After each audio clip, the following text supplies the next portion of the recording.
BPL বাংলাদেশের ক্রিকেটের সবচেয়ে বড় মেগা শো নাকি বিসিবির সবচেয়ে বড় কমেডি ড্রামা? প্রতি বছরই টুর্নামেন্ট শুরুর আগে একই নাটক, একই অনিশ্চয়তা। তবে এবার নাটকটা একটু বেশি জমজমাট।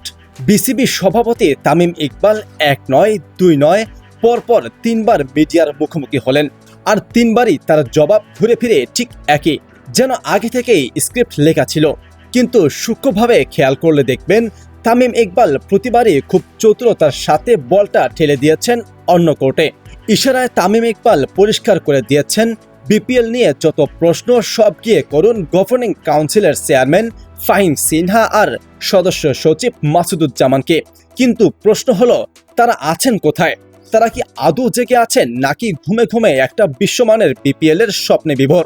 এদিকে ক্রিকেট পাড়ার সবচেয়ে বড় গুঞ্জন, চলতি মৌসুমে আর বিপিএল এর আলো জ্বলছে না। নাটক গড়াচ্ছে 2027 সালের জানুয়ারির গোড়ার দিকে। কিন্তু কিসের এই দেরি? শুধুই কি ঢেলে সাজানোর অজুহাত, নাকি পর্দার আড়ালে চলছে অন্য কোনো হিসাব নিকাশ? সব প্রশ্নের জবাব যদি বিসিবি সভাপতিকেই দিতে হয়, তবে বিপিএল গভর্নিং কাউন্সিলের চেয়ারে থাকা কর্তা ব্যক্তিদের কাজটা ঠিক কি? তারা কি শুধুই এসি রুমে বসে সভাপতিকে বলির পাঠা বানাচ্ছেন?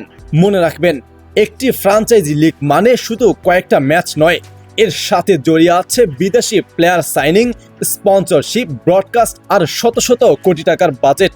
সময় যত গড়াচ্ছে ব্র্যান্ড হিসেবে বিপিএল ততই তলানিতে গিয়ে ঠেকছে।